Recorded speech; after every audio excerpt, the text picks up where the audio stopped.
Selamat pagi teman-teman semua geng duet yang ada di seluruh dunia. Good morning Lila. Hi everyone, welcome to the show. Hello Jakarta, hello Yogyakarta, hello Singapura, hello Bekasi, hello KL, hello Palembang, hello Papua, hello Siantar, hello Bali, hello Papua, hello Pangkalan Bun, hello Bogor, hello Cinta, hello Sorong, hello Pontianak, hello Pangkalan Bun, hello. Iya, hari ini nggak nasi porang. Hari ini nasi biasa, met telur ceplok, met gue dikasih ini sama Ayu Dewi. Enak banget deh. Nek yo. This is so good man. Jadi gue tuh kan suka banget balado kentang. Nah, terus kemudian ternyata ini tuh dibikin sama mama temennya Ayu. Jadi temennya Ayu tuh punya mama, nah dia bikin namanya keripik kentang balado Nek Yo. Nah, si keripik kentang balado ini macam-macam. Ada yang kentang balado doang, ada yang apa itu namanya? Ada yang ini dendeng sapi. Nih, gramnya keripik Nek Yo. Keripik Nek Yo. So good. Nih. Nek Yo. Apa tuh?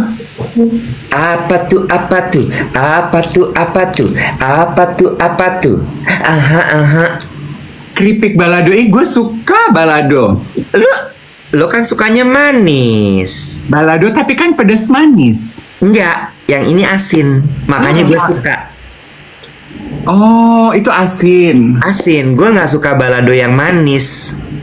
Oh. Ini bener-bener menurut gue keripik balado kayak yang dibikin sama mamanya Ariel.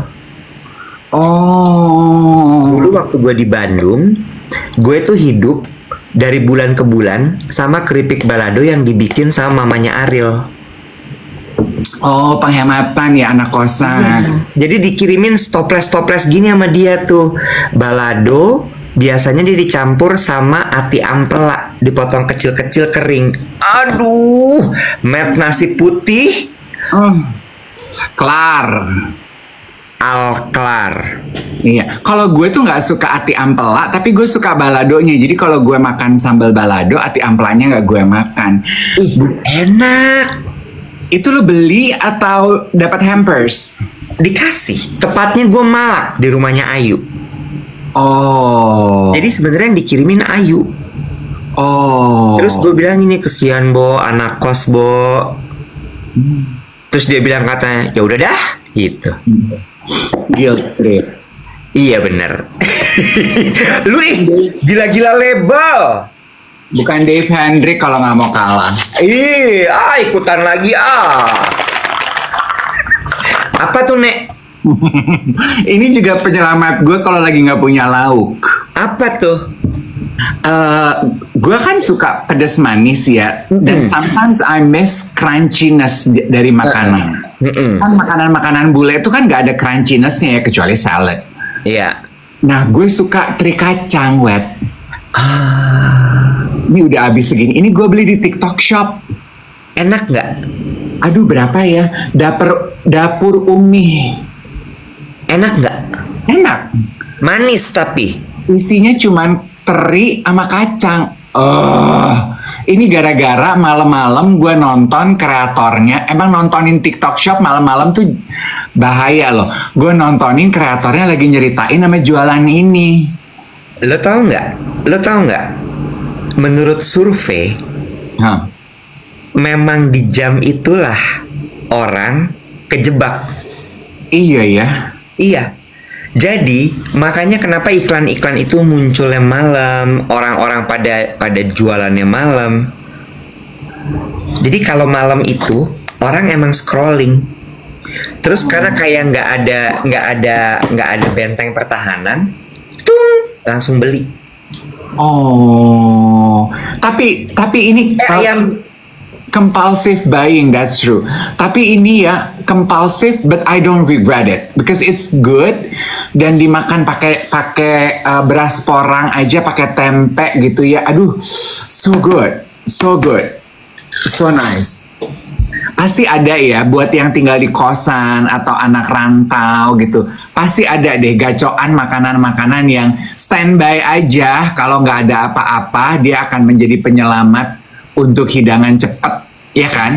Cepat saji gitu. Ya, kalau gue ini kentang balado udah paling bener, the best. Ini enak, Nek Yo. Ada yang kasih rekomendasi cobain kentang Mustafa. Nah, gue nggak suka. Udah pernah? Udah. Oh. Karena manis.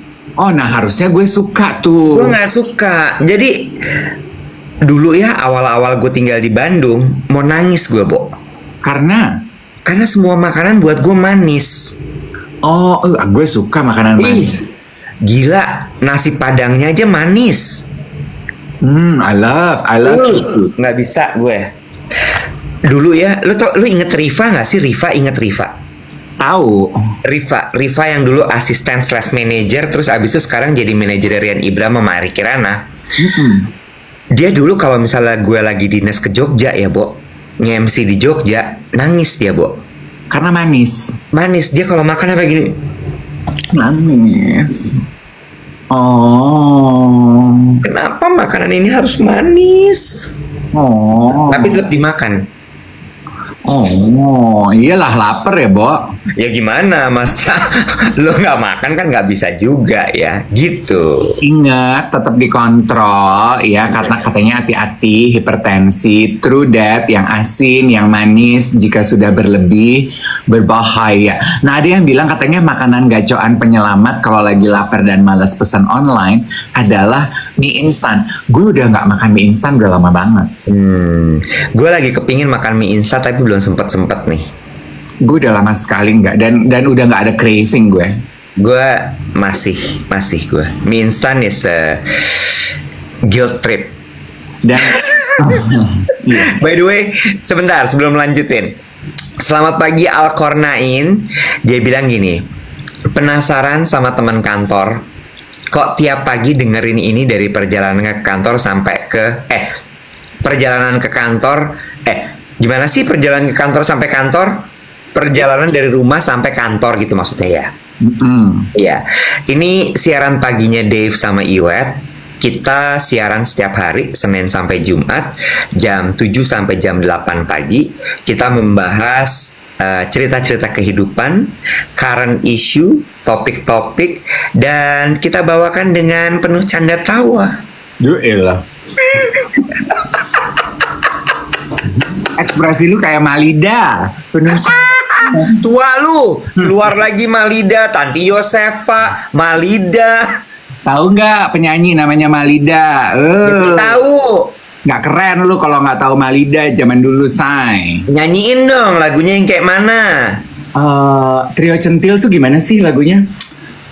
Aduh, ada dah. Gue nggak tahu loh, beneran sumpah gue nggak tahu lagunya Malida yang mana. Dulu tuh apa tuh namanya standar kecantikan perempuan centil tuh Malida, say. Kalau sekarang perempuan centil tuh siapa? Melanie Ricardo kayaknya ya.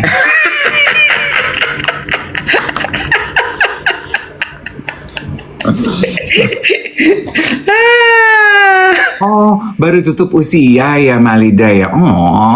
Iya benar sekali. Cika Jessica.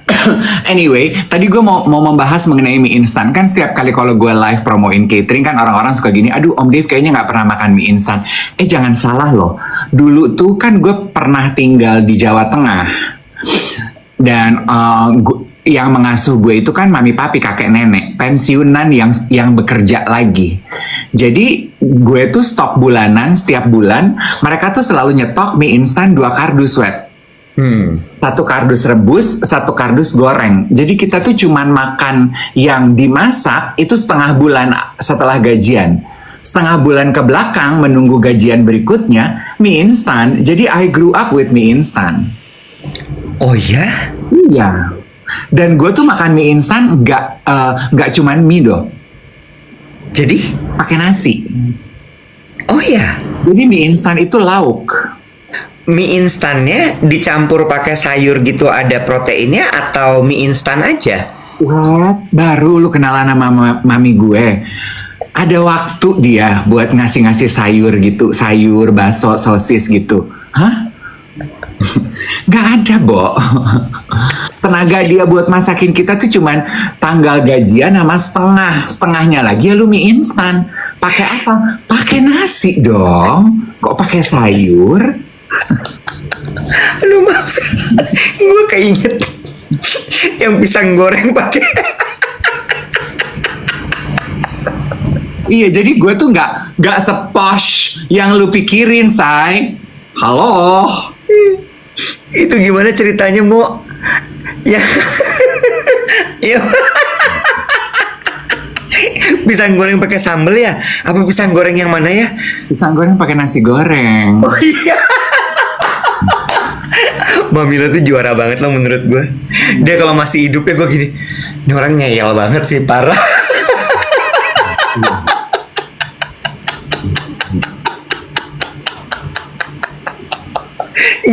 gue pasti terpana sih ngadepin dia kayak gimana ya. Pisang goreng pakai nasi goreng tuh, hey, pisang goreng itu met nasi goreng. Iya, mami gue tuh emang selebor boy banget. Gue membayangkan dia itu mungkin kayak emaknya konten creator yang Pinoy yang tinggal di Amerika yang aduh mulutnya hancur banget tuh. Tapi bisa jadi konten kalian ya kalau zaman dulu udah ada TikTok Diana Intan. Gila, kalau zaman gue hidup di zaman TikTok masih ada mami gue. Gila, gue sih terkenalnya. Aduh. Di balik kenestapaan lo itu. Gue pernah gini, mami, aku punya pacar perempuan. Terus dia gini, kok perempuan? Bohong. Beneran? SMA, SMA pengen coba-coba eksplorasi. Terus? Ya, mau sama siapa kalau gitu? Oh ya udah kalau mau nyobain sih. Hah?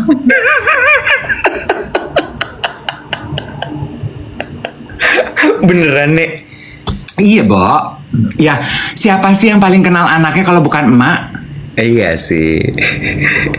Anywho, gue mau nanya sama teman-teman sekarang. Kan Lebaran itu sambil di tap-tap ya, sambil di tap-tap. Pacar pertama gue namanya Ratna, by the way. Sarung pahit nggak sih?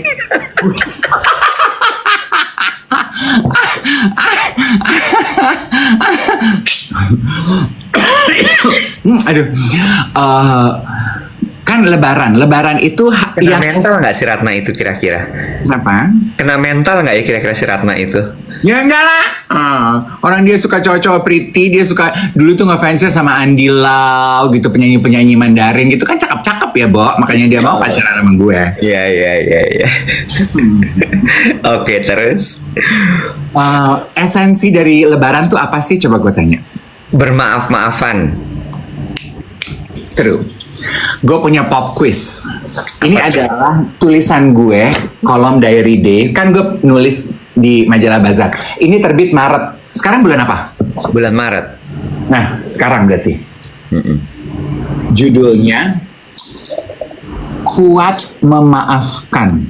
Aduh. Gue mau nanya pop quiz. Menurut lo, starting from you, Iwet, mana lebih sulit? Minta maaf atau memberikan maaf? Memberikan maaf. Kalau pinter, what make you say that? Susah, maafin orang tuh susah. Bagian mana dari memaafkan orang yang sulit? Manusia itu buntelan ego bukan sih isinya? Memberikan maaf tuh susah, Bo. Ada nggak sulit gitu ya orang yang benar-benar bisa 100% memaafkan sampai benar-benar udah lepas gitu. It's either lo memaafkan tapi masih ingat, atau lo nggak ingat, lo nggak ingat tapi belum memaafkan. Biasanya gitu. Jadi kalau misalnya banyak kan orang gitu kan ya, udah gue maafin kok, tapi gue nggak akan lupa apa yang dia lakuin sama gue. Atau ada juga yang kayak, yang mana ya, tapi begitu diingetin, gila, trigger. Ternyata lo belum bisa memaafkan. Dan ternyata kalau berdasarkan teori, kalau bahasa lo tadi, inget tapi belum memaafkan, sebetulnya lo belum memaafkan. Belum. Susah. Memaafkan itu susah. Minta maaf tuh gampang. Iya. I learned this lesson this year. Gue pikir selama ini, I thought, my shallow mind berpikir bahwa minta maaf ketika kita berbuat salah itu jauh lebih sulit daripada memaafkan.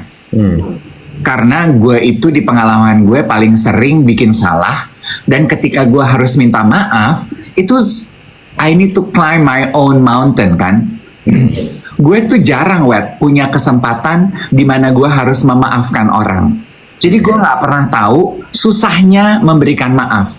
Jadi ketika gue berbuat salah dan gue sudah mendaki gunung gue dan membesarkan dan menurunkan ego minta maaf, orang tersebut tidak memaafkan gue tuh nggak habis pikir, kalau nggak mau memaafkan gue ya, why? Why is it so hard for you to forgive me and my mistake? Gitu. Why? Gitu. Ternyata memang jauh lebih sulit memberikan maaf. Yes, susah Bu memaafkan itu. Iya, cukup eye-opening loh. Gue melihat orang-orang yang tidak memaafkan gue atas kesalahan gue dengan cara yang berbeda akhirnya. Karena memang it's not an easy journey apparently. Sedikit gue bacain beberapa ya dari penelusuran gue. Nanti kalau teman-teman pengen baca komplitnya, nanti gue post, atau lo beli deh dong majalahnya. Beli deh. Quote ini gue suka sekali. Ini gue. Lo yang nulis, lo yang suka quote-nya. Iya juga ya. Karena gue pas nulis gue udah lupa, pas gue baca, bagus gitu. Hanya yang kuat yang mampu memaafkan dan hidup tanpa beban penyesalan. Oke, bentar ya. Di situs American Psychological Association dikatakan bahwa mengampuni adalah gabungan psikologis, sosial, dan biologis. Mind-body connection. Jadi Bo, orang yang bisa memaafkan rupanya mereka yang punya hubungan mind-body connection paling selaras. Oh ya. Tenang katanya ya, kan jenis kesalahan itu nggak pernah sama ya. Pasti kan kesalahan lu lupa transfer bayar arisan, lupa bayar uang sekolah anak, itu kan salahnya beda dengan misalnya lo harus memaafkan pelecehan seksual, harus memaafkan korupsi, itu kan rasanya beda ya kesalahannya. Tetapi hasil penelitian Journal of Health Psychology 2016 ditemukan hubungan antara stres, psychological well-being, dan pengampunan. Mereka yang menimbun stres dan luka batin masa lalu memiliki kesehatan mental yang buruk. Mereka yang mudah memaafkan dan tidak menyimpan luka amarah, walaupun mereka juga yang mereka miliki dengan tingkat stres yang sama, terbukti kesehatan mental mereka itu tidak terpengaruh. Jadi rupanya sifat mudah memaafkan itu dapat menghapus beban luka batin dan lifetime stress. Gue ulangi ya. Sifat mudah memaafkan dapat menghapus beban luka batin dan lifetime stress. Dan ya ternyata dibahas juga gini, Wet. Terus kalau misalnya kita berantem sama teman, kita bikin salah, kita udah minta maaf, dia nggak memaafkan, atau mungkin dia sudah memaafkan, terus hubungannya akan selalu baik? Nggak selalu rupanya. Kenapa? Karena memberikan maaf itu, memberikan pengampunan adalah moral virtue, super erogatory moral virtue. Jadi kita yang pegang kendali, walaupun kita sudah memberikan maaf kepada orang yang berbuat salah, dan lo nggak mau menyambung hubungan, nggak apa-apa. Rupanya ya, Web, kadang-kadang kita tuh terbeban untuk tidak memberikan maaf, karena gini, kalau gue maafin dia, berarti hubungan gue harus selalu baik, harus jadi baik dong sama dia. Sementara gue nggak mau, nggak selalu, Bo. Nah, gue mau nyambung di part ini. Menurut gue, ini yang gue bilang tadi, memaafkan tapi nggak akan pernah lupa. Atau tidak, memaafkan, gimana ya? Ya pokoknya gitu deh. Maksud gue gini,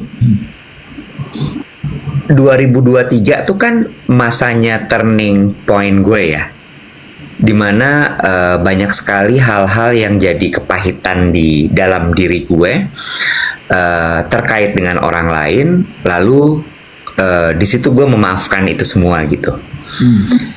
Nggak semua lah, ada hal-hal gitu kan, pelan-pelannya, it's journey. Ternyata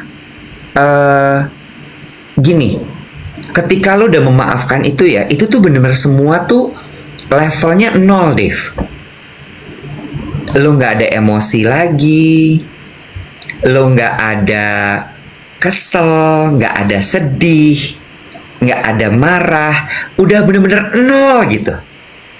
Dan gue baru tahu di situ. Jadi maksud gue gini, ketika lo sudah memaafkan, tadi kan dibilang bahwa lo nggak harus lo baik lagi sama dia gitu ya, ya kan?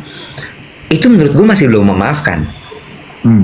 Karena ketika lo udah memaafkan, itu benar-benar udah 0 aja. Kalau nggak salah itu disebut posisi emosi netral. Iya, dan gue di situ gini, oh ini yang namanya bener-bener udah tulus, bersih memaafkan. Tapi ketika lo bilang bahwa enggak, lo udah gue maafin, tapi lo nggak mau lihat muka dia. Oke, gini, maksudnya mungkin di sini bukan hubungan, misalnya gini, gue sama lo, kita kan pernah berantem ya. Contoh kasus kita deh, kita berteman, kita pernah berantem, lo pernah bikin salah. Gue pernah minta maaf, gue pernah bikin salah, gue minta maaf sama lo, lo memaafkan gue, tapi lo memutuskan untuk kalau gitu si Dave mah enakan jadi teman kerja aja, nggak usah jadi teman main. Itu tuh nggak kenapa-napa. Free. Ini tuh sebetulnya menggambarkan bahwa memberikan maaf itu membebaskan lo dari segala macam beban, Bo. Kalaupun lo ternyata udah nggak pengen punya hubungan dengan gue di masa yang akan datang sama seakrab yang lalu, ya nggak apa-apa. Memaafkan mah memaafkan aja. Itu tuh nggak sayur lodeh sama melinjo yang wajib ada gitu. Emang melinjo wajib ada di sayur lodeh? Emang sayur lodeh nggak pakai melinjo enak? Coba gue tanya, teri kacang nggak pakai kacang judulnya apa? Teri. Nah, paham? Enggak gitu analoginya. You get what I mean dah? Sayur lodeh nggak pakai lengkuas, nah tuh mungkin jadi kayak beda loh rasanya gitu. Di sayur lodeh kok pakai lengkuas? Pakai lengkuas. Lengkuas bukan yang warnanya kuning? Itu kunyit. Lengkuas yang mana ya? Lengkuas tuh yang kayak Laos. Repot analogi aja kita ribut, say. Gini, gue setuju kalau misalnya lo bilang bahwa abis itu lo misalnya kayaknya emang dia nggak bisa jadi temen deket deh gitu ya, nggak apa-apa. Tapi balik lagi, tetap si emosinya itu menurut gue memaafkan tuh ketika udah 0 posisinya.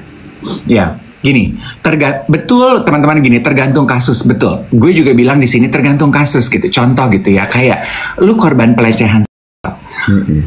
Bicara mengenai konteks memberikan maaf katanya, untuk bisa hidup lempeng ke depan, body mind connection, lu sebagai korban lu harus memaafkan, true gitu. Tapi kalau abis itu lu dipaksa dan diwajibkan untuk memiliki hubungan kembali dengan pelaku lo, belum tentu lu bisa loh. Iya. Iya. Benar. Tapi yang you can adalah tetap memaafkan dia walaupun lu nggak pengen punya hubungan sama dia. Emosinya tetap bisa netral. Iya. Lengkuas sama Laos. Laos tuh kalau nggak salah bahasa Sunda deh. Terserah. Yang jelas sayur lodeh nggak pakai santan itu nggak mungkin. Nah itu baru bisa. Nah, Ya, jatuhnya jadi sayur aja nggak pakai lodeh. lu lebih suka sayur asam apa sayur lodeh? Sayur lodeh. Makanya gue kasih lu contoh lodeh, Iwet. Kenapa? Itu namanya building rapport. Gue memberikan sesuatu yang lu suka. Kalau gue kasih sesuatu yang lu gak suka, contohnya sayur asam, lu gini, ih gue gak suka sayur asam. Ih gila ya lo, capek deh gue komunikasi sama lo. Gimana capeknya? Capek deh gue komunikasi sama lo. Gue tuh tadi cukuran, Bo. Terus sisa-sisa cukuran shaving gue tuh di bibir nempel-nempel. Lu udah ready banget pagi ini ya, udah cukuran, udah cuci muka. Iya dong, ready menyambut sobat geng duet, sobat Konglo. Gue tadi pagi nonton kontennya Harumi PS, sobat Konglo. Ini tuh, gue tuh gini, kan Kak Harumi, lo tahu kan ya geng duet Harumi PS, teman kita. Kan dia tuh di setiap kontennya tuh selalu rapi, cantik gitu ya. Gue gini, gue mau kayak Harumi ya, tiap menyapa penonton tuh rapi gitu. Jadi gue gini, gue cuci muka, sikat gigi, cukuran jenggot. Udah jam 7, gak jadi.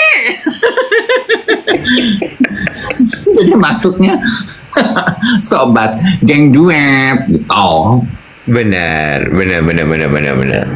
By the way ya, gue tuh nggak nemu bridgingnya, gue langsung aja deh. Nggak usah segala sesuatu di bridging. Bo, dolar naik lagi, rupiah melemah. Lu nyimpen dolar? Bukan itunya. Kalau misalnya gue nyimpen dolar mah gue kaya raya dong sekarang. Gue nyimpen. Ih, gila, lu kaya raya dong kalau gitu. Ada no $1. Ih, bohong. Di dompet gue ada $1. Enggak, Bo, gue gak nyimpan mata uang asing. Bohong. Ih, beneran. Terus gue cuman mikir gini, kan di berita dibilang bahwa kondisi rupiah melemah, bahkan ini worse than 1998 kalau gue nggak salah gitu beritanya ya. Gue cuman mikir gini, ini barang-barang bakal naik loh, Dave. Oh iya, Wet. Lu beneran nggak sih nggak tahu? Apa lu pura-pura nggak tahu? Gak, gue tahu. Gue baca beberapa konten, tetapi kan I am easily triggered ya by that kind of news. Jadi gue membatasi sejujurnya. Oh, maaf ya. Gak apa-apa, tapi ini penting untuk dibahas. Kan kadang-kadang not all ignorance is a bliss. Ya. Situasi seperti ini, ignorance is not a bliss. Ya. Ini skincare bakal naik banget loh, Dave. Lucu ya bagaimana lo menyebutkan, lo membuat warga tuh dengan horror cadence lo tuh, dolar naik, barang-barang bakal naik. Yang di kepala gue tuh beras, lengkuas, melinjo. Terus lo nyebutnya skincare. Belok lo tuh nggak terkontrol loh. Itu sama kayak, Dave, dolar naik loh. Ini barang-barang bakal naik loh. Lo bakal naik, Dave. Loh, tadi kan lo bilang, lo bikin analogi ke gue sayur lodeh karena gue suka sayur lodeh. Kalau gue bilang dolar naik, susu bakal naik, lo pasti gini. Gue susu. Iya benar. Makanya gue bilang skincare. Iya benar. Pintar Ya? loh, pintar. Dan skincare lo gue tahu import semua. Bukan gue so import, say. Gue bingung kalau beli skincare lokal. Nah, gitu, Bo. Dan banyak loh bahan baku yang tetap dibelinya masih dolar. Jadi udah pasti semua harga barang akan naik. Lu tahu nggak? Kita itu tidak mampu loh memenuhi kebutuhan susu kita di lokal. Untuk industri ya. Nggak sanggup, Bo. Ya. Jadi masih harus import. Jadi produk-produk olahan susu yang lo makan, yang lo minum, Itu import. import. Kecuali susu segar ya. Kalau susu segar agak sulit diimport tuh. Iya. Jadi yang disebut jajanan produksi lokal selama dia masih pakai susu, import. Import, Bo. Berarti sembako naik dong. Kemungkinan besar demikian. Lah nggak usah susu pemain bola aja import katanya gitu. Naturalisasi. Tetap masih ada darah Indonesianya. Gue tadi mau bilang apa ya? Oh, did you pay attention kalau kita sekarang pergi makan di luar atau beli makanan di luar, harganya sedikit naik, porsinya banyak berkurang. Oh ya, gue nggak notice. Porsinya jauh lebih Sedikit. smaller. Coba deh hari ini pay attention. Oke. Gue nggak ngeh tuh. Lu contohnya di mana yang dapetin contoh begitu tuh? Di semua restoran-restoran yang gue makan. Oh ya. Gue nggak ngeh loh. Ya kan? Misalnya gitu ya, kalau pesan steak tadinya saladnya tuh gitu ya. Sekarang saladnya tuh ala kadarnya. Oh gitu. Oh. Iya kan? Tuh teman-teman bilang iya. Gue nggak ngeh loh itu. Gue nggak ngeh. Tapi ada baiknya kita bersiap-siap menurut gue. Ada baiknya kita bersiap-siap. Gitu sih menurut gue. Jadi gue kemarin baca gitu ya, terus habis itu gue kan gitu ya, kalau gue baca apa tuh gue analisa gitu, gue pikirin, wah ini kalau dia naik terus berarti bahan baku naik nih. Bahan baku naik, orang nggak bisa beli. Orang nggak bisa beli, bisnis kacau. Bisnis kacau, pemasukan berkurang. Gitu. Yes, true. Ini himbauan juga kali ya buat influencer-influencer. Apa itu ya? Kayaknya emang udah harus berhenti deh flexing-flexing. Ya, orang tuh makin susah sekarang hidupnya gitu. Jadi lo mau jerit-jerit kayak apa gitu ya, promo barang ini, barang itu segala macam, daya belinya turun loh. Ya nggak? Iya, tapi kasihan pedagang kalau nggak dipromoin. Iya, mungkin harus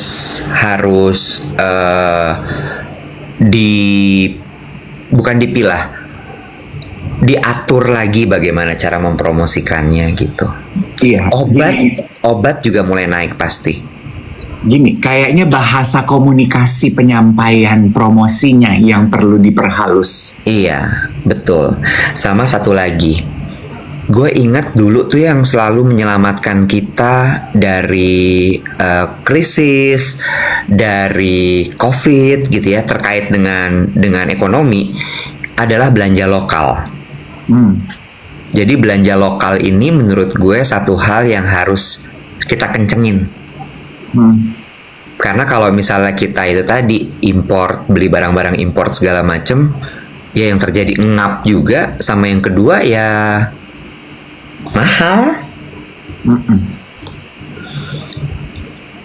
Kira-kira apa ya yang akan menjadi titik terang dari situasi sekarang, Wet? Kan kalau kemarin katanya nanti pelantikan pemimpin negara yang menjadi titik terang. Gue menantikan pelantikan tersebut, tetapi nyatanya belum ada titik terangnya kan. Malah situasinya jadi seperti ini. Ini analisa bodong kita aja deh yang rakyat jelita nih. Apa ya, Wet? Cuman Tuhan ya titik terangnya kita. Kemarin bagus deh ngomongin soal Tuhan ya. gue kemarin pulang lebih cepat karena badan gue masih nggak enak. Oh, kirain udah nggak mampu beli bensin. Nggak sih, tapi emang gue juga bilang sama masuk mak, jangan terlalu banyak ngegas, ya. Biar bensin nggak habis cepet. Coba kalau banyak ngegas. Iya kan, kalau lo ngegas tuh tembakan bensinnya banyak gitu. Oh, berarti bisa begitu tuh kalau kita lagi ngobrol sama orang yang ngegas dulu gini. Bensin mahal, jangan banyak ngegas. Bisa. Terus gue pulang kemarin lebih cepat gitu. Gue pulang lebih cepat. Terus meeting gue pindah online.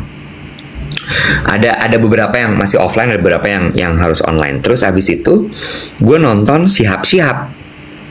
Oh, gue lihat lu posting. Iya, Abi Kurai Shihab sama Najwa Shihab. Gue suka banget sama Abi Kurai Shihab itu. Terus di situ judulnya bagus deh. Menurut gue tuh ya, ini kunci nih. Kenapa mata Najwa tuh selalu relevan dan relate kepada anak-anak muda. Judulnya, topiknya ya, Quran, ketika hidup lagi capek-capeknya. Itu kan sesuatu linggo yang sangat sering diucapkan oleh anak-anak muda ya, hidup lagi capek-capeknya. Terus di situ bahasannya adalah gimana kalau misalnya hidup kita lagi capek. Ini kan kondisi kita lagi capek dong sekarang. Capek, Kak. Dengan dolar naik, pendapatan tidak menentu dan lain sebagainya. Terus Abi tuh bilang gini, dunia ini memang tempatnya capek. Kenapa Tuhan menciptakan surga dan dunia? Karena surga itu nanti lo nggak ada keringat, lo nggak ada capek, supaya kerasa bedanya. Itu satu. Jadi dunia ini memang tempatnya capek, maka ya sudah, dijalani saja. Siapa ya yang pernah bilang bahwa hidup di dunia ini adalah apa? Oh, Marisa ya, di Duet With. Apa dia bilang? Hidup di dunia itu adalah, kalau nggak salah ya, gue paraphrasing. Ini Buddha kalau nggak salah yang bilang, iya. Hidup susah ya. Memang hidup di dunia itu susah. Suffering. Betul. Ya, life is suffering. Terus abis itu dia ngambil ya.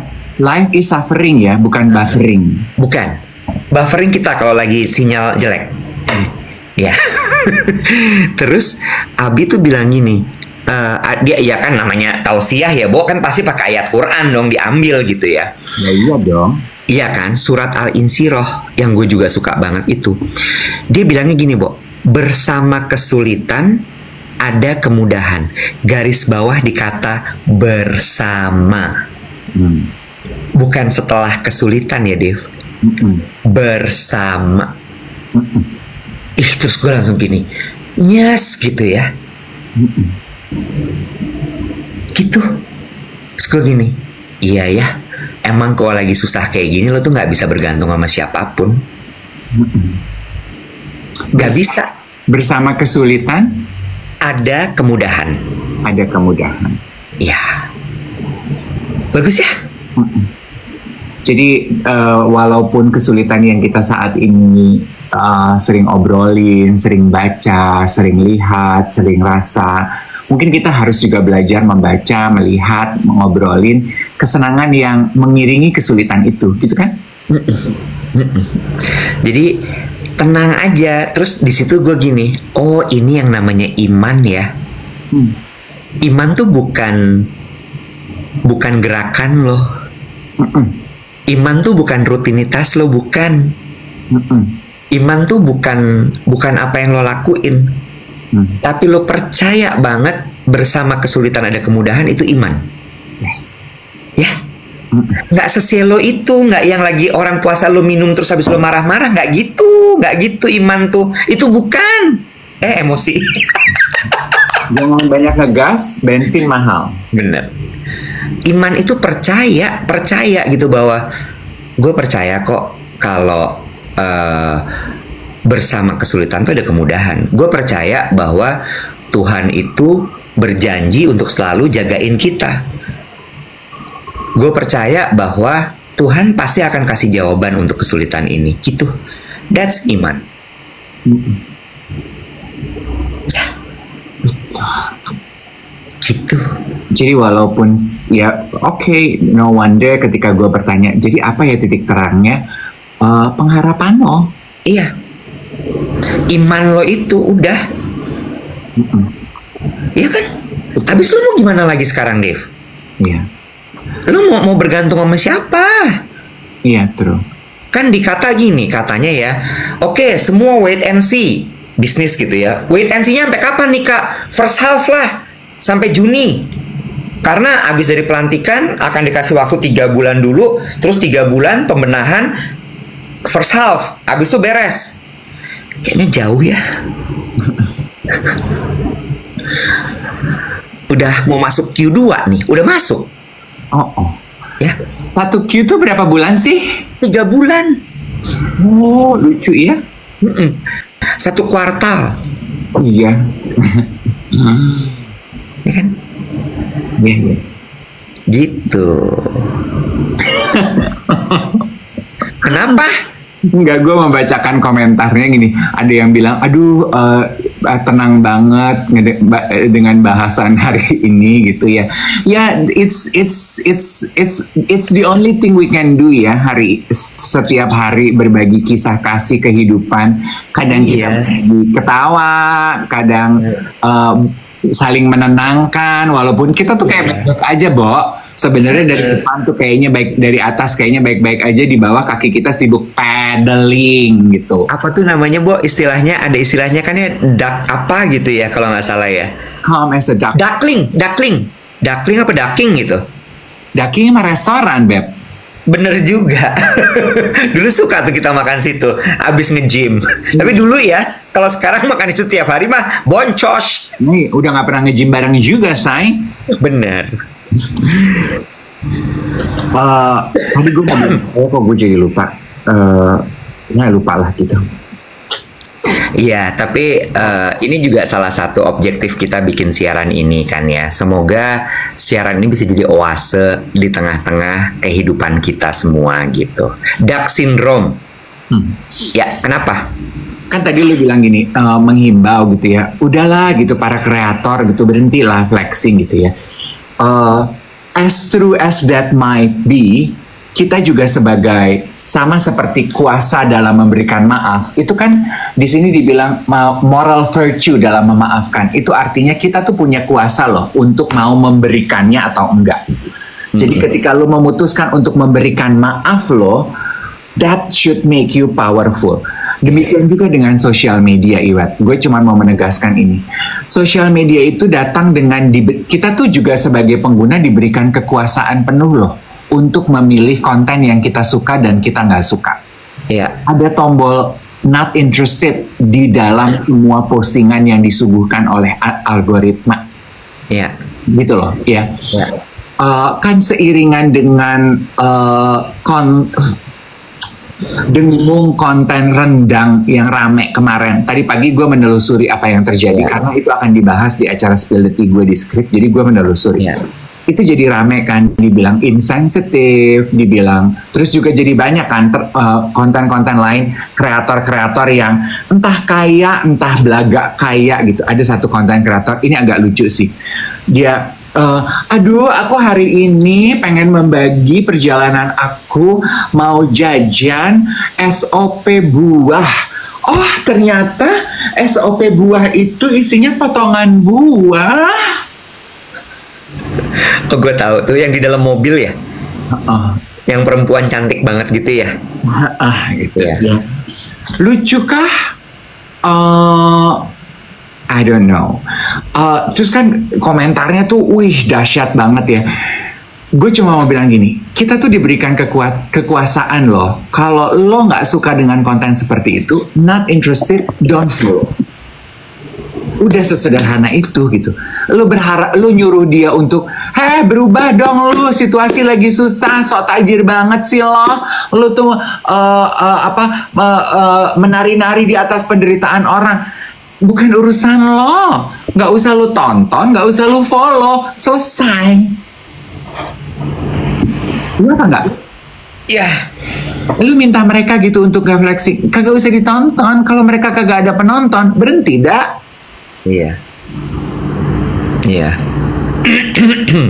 Yang gue gatel, lu masih follow, lu masih nonton, tapi lu marah-marah dan ngegas boros bensin, say. Iya. Iya. Iya kan, rame-rame gitu, boykot ini, boykot. Ngapain? Nggak usah di-follow aja, sederhana. Iya. Gue tiba-tiba kepikiran gini ya, tadi ada yang bilang kan, aku lagi pre-lovin barang-barang aku. Kita kayak balik ke tahun 97-98 ya. Kemarin manajer gue tuh bilang, dia kan suka nontonin TikTok kan kalau live gitu, live malam-malam. Terus dia suka laporan kepada gue, apa yang lagi rame, apa yang lagi terjadi. Terus dia bilang, sekarang tuh lucu ya situasi sekarang ini.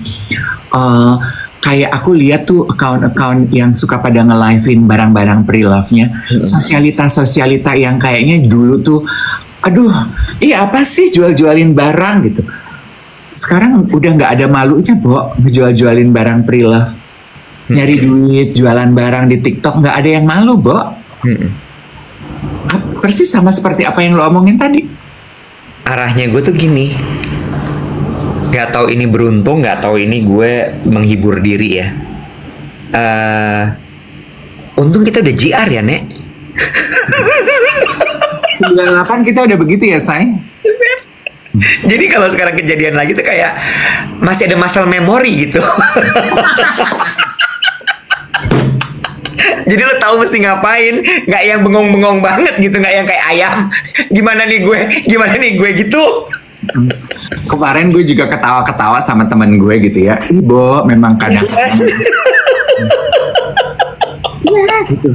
Nggak ada yang malu. Dan menurut gue kenapa mesti malu? Yang lakukan kan halal. Iya. Bentar, ada yang nanya, JR apakah gladi resik? Tahu lo, rehearsal. Kita 98 udah JR, udah rehearsal. Ya, lo tahu dulu di zaman kita pada susah tuh ya makan di restoran, pada makannya di kafe tenda. No, orang-orang kaya pada bikin kafe-kafe di tenda-tenda ya. Jualannya milkshake sama roti bakar. Ember. Jadi ibarat kata gini, susah. Udah pernah, Say. Oke, udah ada jiplaknya. Ini dibuka yuk. Oke, ini yang harus kayak gini. Bentar, di mana tuh juklak ya? Cari dulu ya. Iya kan, Nek? Ingat, kita mah masih ingat. Nah makanya adik-adik Gen Z tanya sama om sama tante, kita udah pernah. Ya, nomor 1, kurangi jajan, simpen duit cash. Ya, berhenti deh lo belanja-belanja yang nggak penting. Ya, random lo tuh kurang-kurangin deh, Say. Pada bawa tromol dari rumah. Ya. Pakai otaknya buat kreativitas. Dan gak usah malu ngerjain apa-apa tuh. Bener. Tadi gue mau bilang kemarin gue ketawaan sama temen gue gitu ya. Karena kita ngelihat gitu. Dulu kan gue waktu gue baru-baru mulai siaran di TikTok kan gue sempat ada lah dapat cibiran gitu ya. Nek, udah gak laku sekarang MC mainan TikTok, jadi artis TikTok ya. Iya, Bo, lumayan ngisi hari, demen gue. Dapat duitnya dari stiker ya, Nek? Iya, Bo, Lumi, Nek. Bisa dapat apa tuh? Ya ada aja desa gitu ya. Gue keketawaan sama teman gue yang juga TikTokers juga. Begitu kan, kok kakak ketawa-ketawa aja? Lah memang itu fakta kok. Memang gue sekarang TikTokan. Orang yang sama sekarang TikTokan, Say. Kita velocity aja, Sama itu satu lagi ya. Kita kurang-kurangin yuk ngomentarin hidup orang. Mau atas nama bercanda, kan kadang-kadang orang-orang kayak gitu suka, orang gue bercanda deh gitu ya, tersinggung. Itu kan suka gitu ya. Mau atas nama bercanda, mau atas nama iseng aja, mau atas nama basa-basi. Udahlah, semua orang tuh lagi pada usaha. Biarin aja udah. Gitu. Sama ya kalau gue sih ya. Mungkin kalau kan tadi lu begini adik-adik gitu ya. Belajar sama om. Nggak usah malu, Bo. Ngapain mesti malu? Kenapa mesti malu sih, Bo? Bener. Malu itu kalau lu pinjem duit nggak bisa bayar, itu malu. Malu itu kalau lu Itu harus malu. itu harus malu. Malu itu kalau lu minta-minta ke orang yang nggak lu kenal menjual derita, itu malu. Iya nggak sih? Tapi kalau lu mengerjakan pekerjaan lo, tidak merugikan orang lain, tidak melanggar hukum, tidak menginjak hak, tidak merampas hak orang lain, kenapa malu ya? Merampas hak orang lain itu harus malu. Iya, kenapa mesti malu gitu? Malu why malu? By the way, kalian inget kan ya guys, kalau gue tuh nggak suka angka nanggung. Baru 144.000 nih likes-nya. Tolong di tap-tap dong. Kicau. Setuju gue sama lo. By the way, gimana report Joe the Fifth? Belum nanya lo gue. Lu kenapa sih nggak nanya? Lupa. Lu kalau jualan kayak gitu tanya per hari. Setiap closing end of day tuh lu tanya EOD. Ingat kata Lutfi. Apa? Ya, EOD end of day lu cek gimana sales hari ini, bagus nggak progresnya gitu. Biarin aja lah, gue nggak mau micromanage. Padahal lupa, gue lupa. Biar. Itu juga ya. Menurut gue tuh emang kadang-kadang kita tuh terjebak sama teori-teori yang ada di sosial media ya, Bo ya. Apa? Contoh micromanage gitu. Kayaknya kalau lo micromanage tuh lo nista gitu sebagai leader. Iya nggak sih? Kesannya gitu, micromanage banget deh. Lo cek tuh sama semua konglomerat itu. Iya. Apa nggak mereka micromanage? Micromanage. Tenang, sabar. Bensin mahal. Iya gak sih? Gue sampai gini, ini emang kacau nih teori-teori yang di sosial media itu. Bikin blunder, Bo. Memang. Karena orang kan nggak ngerti konteks, nggak baca lebih dalam, cuman lihat headline-nya aja. Iya, itu sih. Karena pengennya buru-buru kan, yang sudah sering kita bahas. Jadi kita menerima segala informasi itu bulat-bulat aja, gitu. Itu juga yang harus mulai dikikis. Kemarin kita membahas mengenai kebudayaan kita yang software yang harus sudah diupdate. Itu juga menurut gue. Jangan menerima konten yang kita baca tuh as it is gitu. Kalau gue udah lebih kepada gini sekarang, 80% konten yang gue lihat di sosial media itu adalah rekaan, fantasi, maya. Jadi gue nggak gampang tersinggung, nggak gampang percaya, nggak gampang lured in gitu. It's just ini rekaan gitu. Iya nggak sih, Wet? Bener. Lu tuh syuting Spill the Tea 2 kali seminggu ya? Ini kan karena sebetulnya sekali seminggu, tapi kan mau libur lebaran ya. Kan krunya juga mesti libur lebaran kan. Nyetok ya. Dan sekarang kan juga alat kan kayaknya nggak sebanyak dulu ya. Jadi pakainya rame-rame. By the way, gue kayaknya nggak akan libur lebaran nih tahun ini. Maksudnya nggak akan libur lebaran? Pada saat lebaran lu tetap ke kantor? Nggak, gue pas lebarannya gue masih libur 2 hari. Tapi abis itu kayaknya udah mulai kerja gue. Oh, dari rumah? Dari rumah dulu, cuman banyak yang pasti harus dikejar. Karena kemarin lo berasa nggak sih Januari Februari itu slow banget? Slow banget, Wer. Slow banget kan? Slow bangetnya gimana? Nelongso lu. Wah, kerjaan gue tuh 3 bulan kan tadi, makanya gue nanya sama lu. Q1 tuh berapa bulan sih, Wet? Kata Iwet 3 bulan. Kerjaan gue 3 bulan tuh cuma 1 loh, Nek. Ya, 1. Kayak gini, hah? Untung gue lagi back pain, jadi gue sibuk. Sibuk bebenah punggung, yes, pinggang. Iya, Bo. Karena si Januari Februarinya tuh slow banget, Maretnya tuh juga ya puasa kan. Kalau puasa tuh pasti slow gitu. Ini nanti akan ngebut nih. April onward, persiapan buat Juni. Juni libur sekolah loh. Tuh. Gitu. Makasih ya, Egi. Iya. Juni libur sekolah, berarti abis libur sekolah itu kenaikan kelas kan?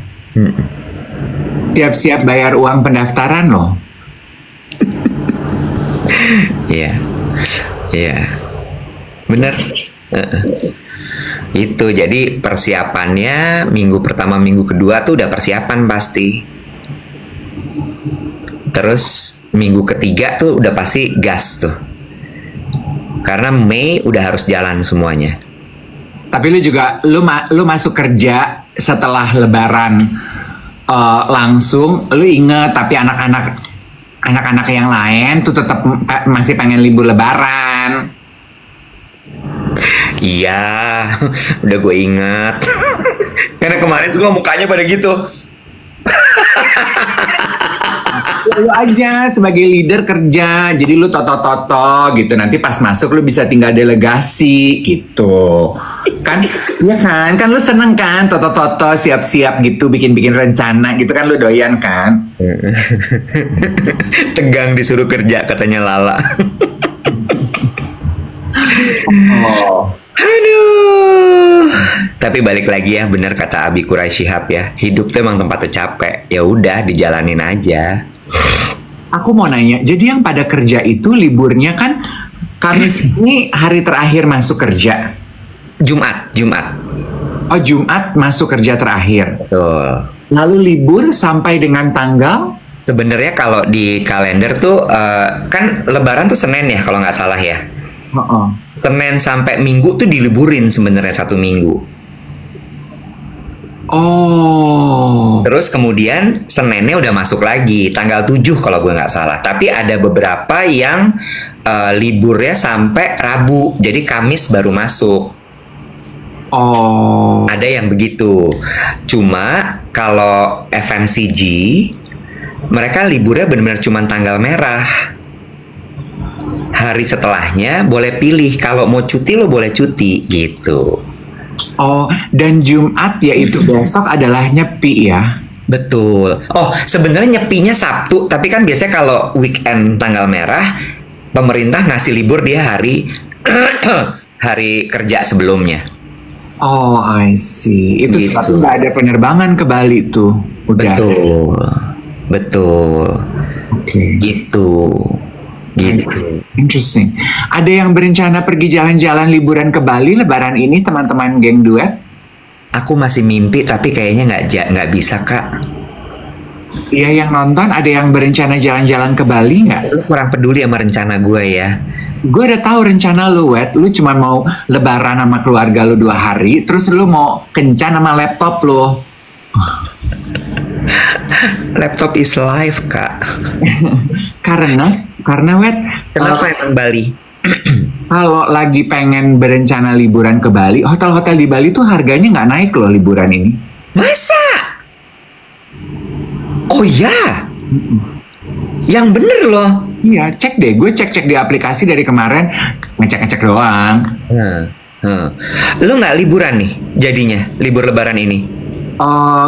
Yang pasti gue akan, kalaupun mau libur, gue itu sesudah tanggal 2, 3. Iya pasti. Gue juga kalau libur pasti gue pokoknya setelah Lebaran hari kedua.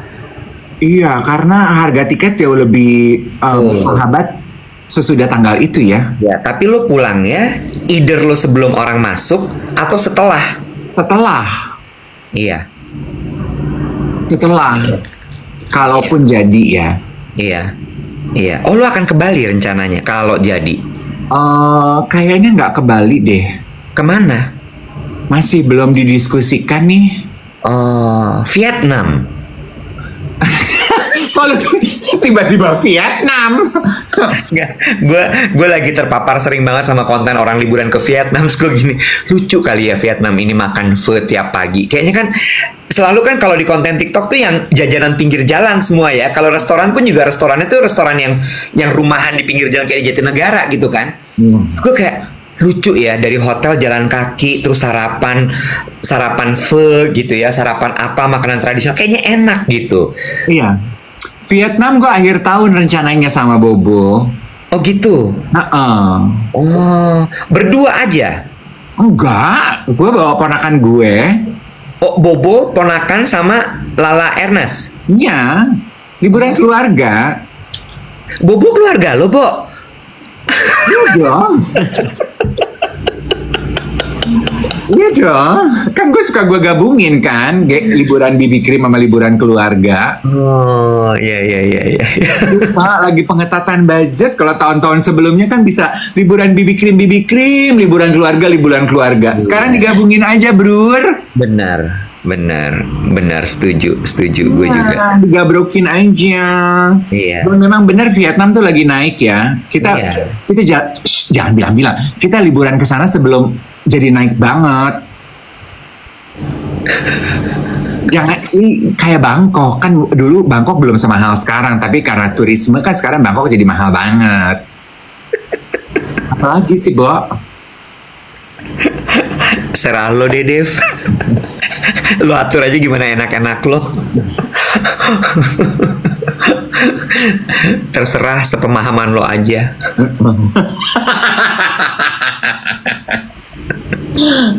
Salah lagi ya. Udah jam 8 nih. Pamit ya. Mau ngapain hari ini kamu? Aduh, gue ada meeting penting nanti jam 12.30. Doain ya. Please doain lancar. Ini final moment. Berdoa dong sebelum meeting. Ya. Karena bersama kesulitan ada kesenangan. Kemudahan. Ada kemudahan. Kan kalau kita dimudahkan kita senang. Jangan ngegas, ingat Bensin mahal. Dah semua, sampai besok pagi. Besok masih siaran kok. Ketemu Masih. besok. Bye-bye.